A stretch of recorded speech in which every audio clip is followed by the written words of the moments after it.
Love is one of the most captivating emotions we humans can experience. Love also has a way of finding us when we least expect it.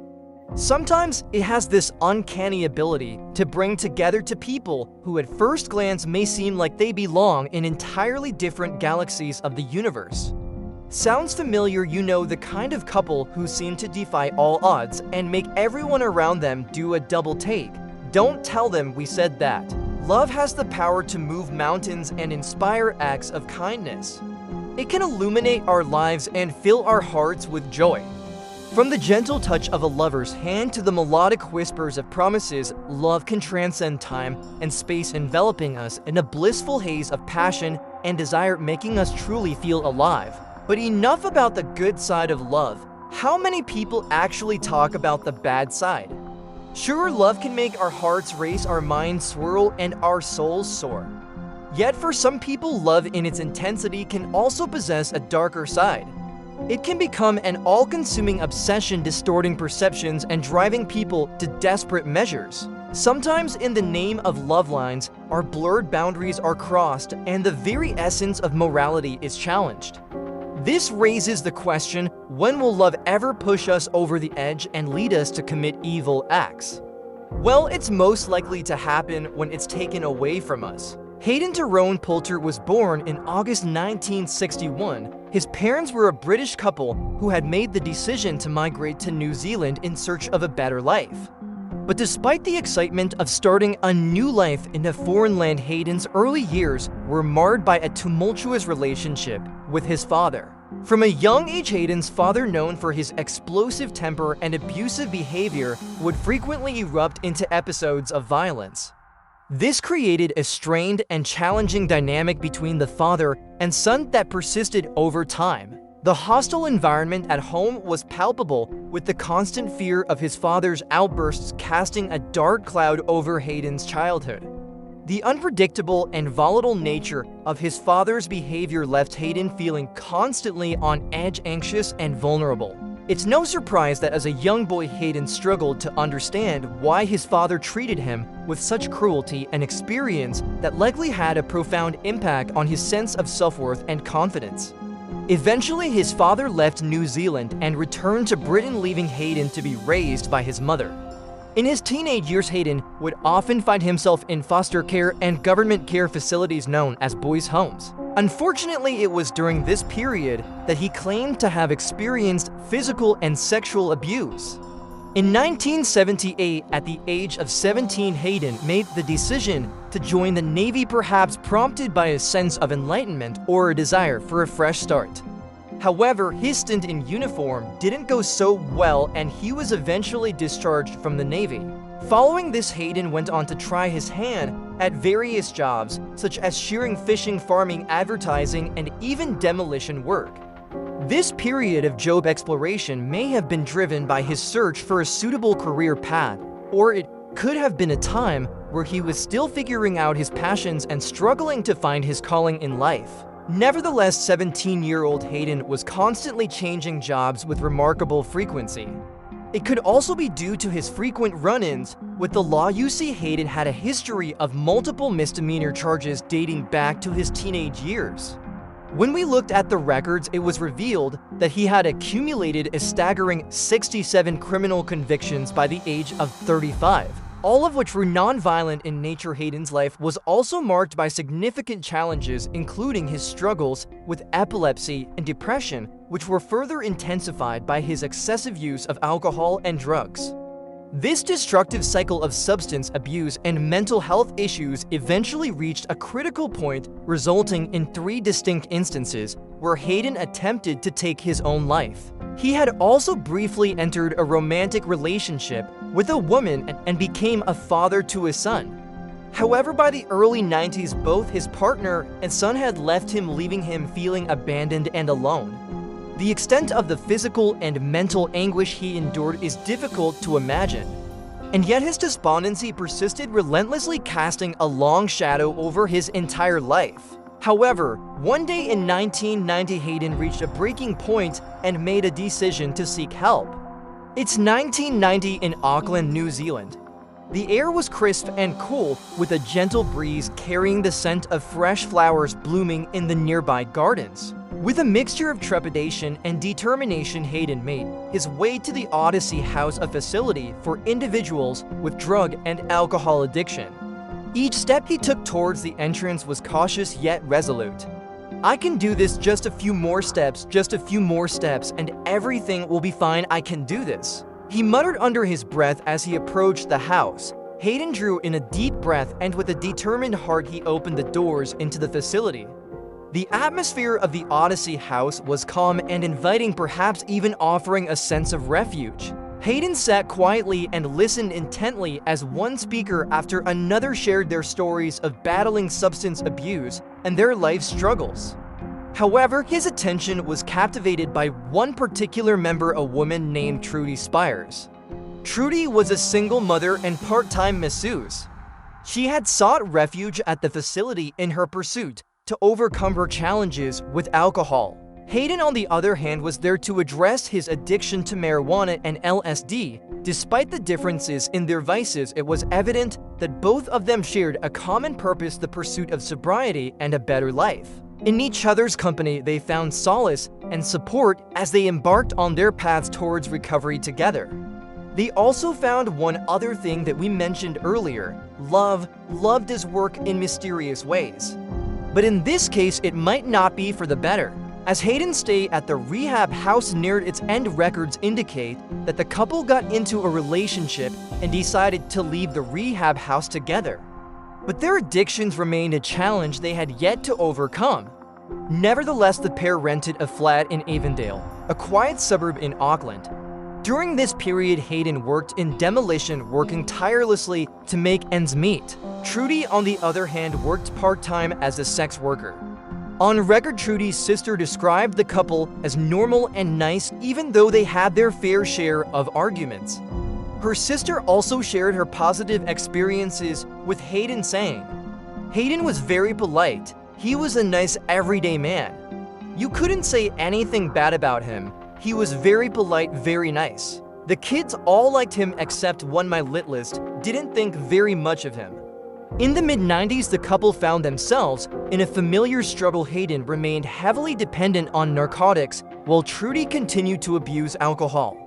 As their addiction issues persisted, their situation seemed bleak, but everything was about to take a turn for the worst. On August 29, 1996, Trudy Spires entered a local dairy shop, robbed it, holding its owner at knife point.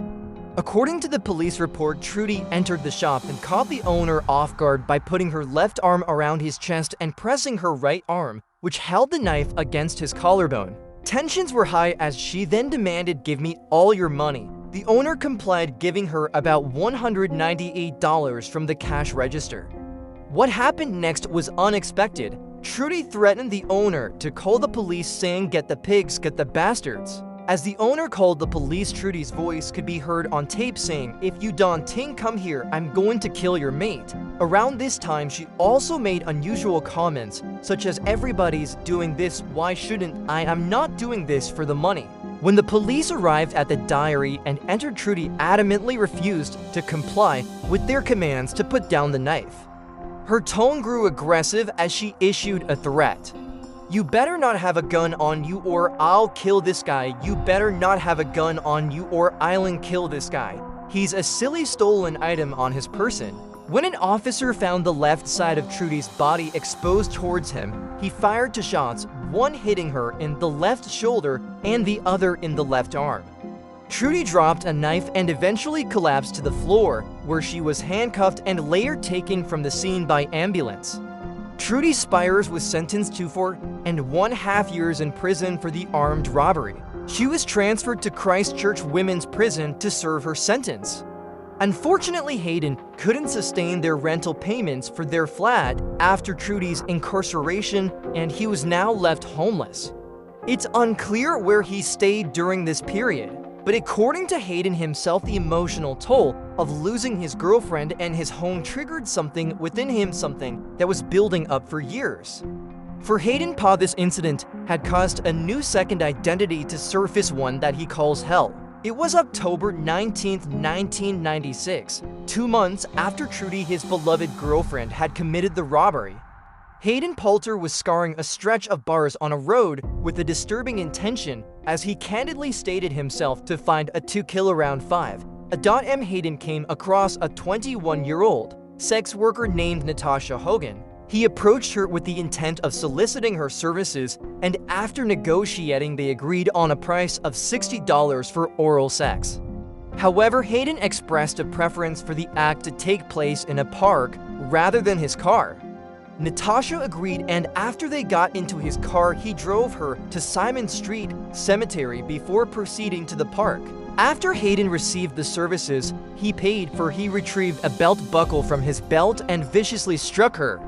It was dark, cold, and not a single soul in sight.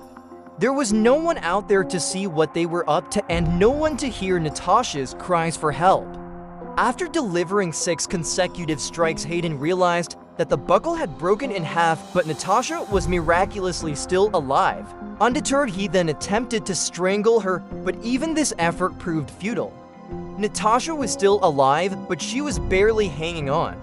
Determined to complete his heinous act, he proceeded to brutally slam a 33 kilograms rock onto her head, killing her. Perhaps the most alarming fact was that when he was questioned about the excessive violence used during Natasha's murder, Hayden would be quoted on record saying, "Bitch wouldn't die." Hayden then took a handbag with him. He fled the scene. He returned to his car and drove west while rummaging through Natasha's handbag, hopes of retrieving his $60. However, his efforts were in vain as his money was still in Natasha's pocket. He then pulled over on an empty road to dispose of the handbag and his bloodstained belt buckle. He continued driving west for another half hour until he arrived at a public beach. Once there, he entered a public toilet to clean himself up. Sources state that after cleaning the evidence on himself, Hayden Poulter sat along the shoreline observing the sunrise on the early spring morning while contemplating the gravity of what he had done. At approximately 9:55 a.m. on the same day, the police were alerted and arrived at the park. It remains unclear who notified them, but according to some sources, a local nun who was walking her dog in the park stumbled upon the horrific scene. The following details will be graphic. When the police found the lifeless body of 21-year-old Natasha Hogan, they discovered that she had been brutally battered and pinned under the massive 33 kilograms rock. Her corpse was found face down, with her dress pulled up to her chest and her underwear pulled down to her knees. Her body was covered in blood and semen was present. The large rock had caved her head inwards and a condom was found stuffed in her mouth. Upon launching the investigation into Natasha Hogan's murder, the police quickly realized that the list of potential suspects was extensive. Due to the nature of her occupation, there were numerous individuals who could have been involved in her death. They then made a public appeal urging anyone who had seen Natasha on the night of a murder or witnessed anything suspicious to come forward and contact them. 6 days later, on the morning of the 25th of October 1996, an anonymous letter arrived at the bustling newsroom of the New Zealand Herald. Upon opening the envelope, employees found a lengthy letter inside. The letter was characterized by messy handwriting, excessive vulgar language, and frequent misspellings. Due to the inappropriate language used in the letter, we won't be reciting its contents. However, we will provide a summary. The letter was a crude confession to Natasha's murder filled with vulgar references against women. The sender claimed that Natasha was the 4th of his murder victims, and he claimed to have been instructed by Satan to commit the crime. The letter concluded by describing the murder, stating, "I was covered in blood. It was intense. The person I killed was the most satisfying. I prefer them young. I believe Satan urges me to complete my actions.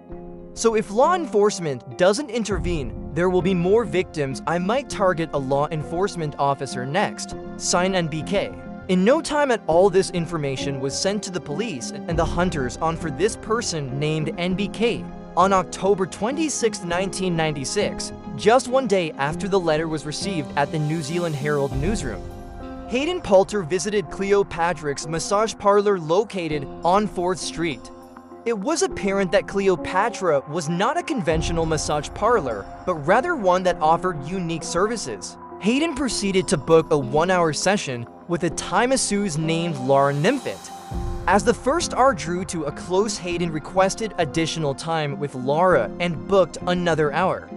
As Lada left the room to prepare some coffee, Hayden reached under the bed and pulled out a knife. When Lada returned, hell broke loose again. If you recall from the previous episode, Hayden had a girlfriend named Trudy Spires, whom he met while in rehab. The two of them had left rehab before completing their treatment and had been living together ever since. Side note, rehab didn't work. They continued to abuse drugs and alcohol, which made it extremely difficult for them to stay sober. 2 months ago, Trudy was sent to prison for an armed robbery she had committed. This broke Hayden's heart. Their love for each other may not have been like fairy tales, but it was genuine. Losing his girlfriend followed by his home left Hayden feeling devastated and fueled his desire for revenge. Inside the caravan, Hayden meticulously washed his leather jacket, which was drenched in Natasha's blood. The next day, when Donna Spires returned from her night shift at 7 a.m., she immediately noticed that Hayden had taken care of his laundry, and the leather jacket that was once bloodstained was hanging. She said, "The first thing I noticed was he'd done his washing. It was hanging on the line, and his leather jacket was washed and hanging there, so I just thought, what a stupid male to wash a leather jacket, fancy putting it through the machine. I'd never have thought he just killed someone, and there was blood all over the jacket." For the next few days, Hayden remained out of sight, leaving no trace of his whereabouts. On October 25, 1996, the same day that the anonymous letter arrived at the New Zealand Herald's newsroom, Hayden Poulter took all of his stuff and left the caravan ETA for a transport attendant. "Miss Byers, tell me about what you saw in the caravan." All his stuff was gone, everything, so he must have taken it that morning when he went to work. Donna wouldn't know it at the time, but Hayden was making his way to a massage parlor with a large 16cm knife concealed in his pocket. He was looking for his next victim. On Saturday, the 26th of October, 1996, Hayden Poulter entered Cleopatra's massage parlor. "Hello, sir, how can I help you? Do you have an appointment?" Herbert Norris, the manager, asked Hayden. After some small talk, Norris then presented Hayden with a choice between two Thai masseuses, one of whom was a woman named Laura Nimfit. After considering his options, Hayden seemed to show interest in Lada and paid $50 for an hour-long session.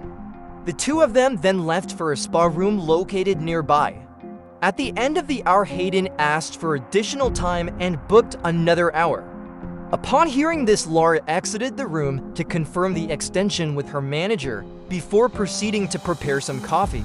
While doing so, she commented to her colleagues about the additional hour, expressing her sympathy for Hayden by saying, "It's no problem, I feel sorry for him." Little did Laura know that as she stepped back into the room and shut the door, she was about to come face to face with hell.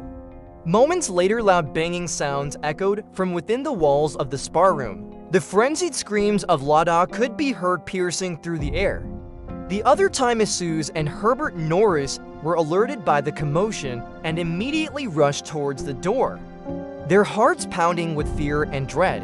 This is a news excerpt from the New Zealand Herald describing the events of the attack. As Mr. Norris stands outside the spa room, the door suddenly opens and the customer stands naked with a large knife in his hands.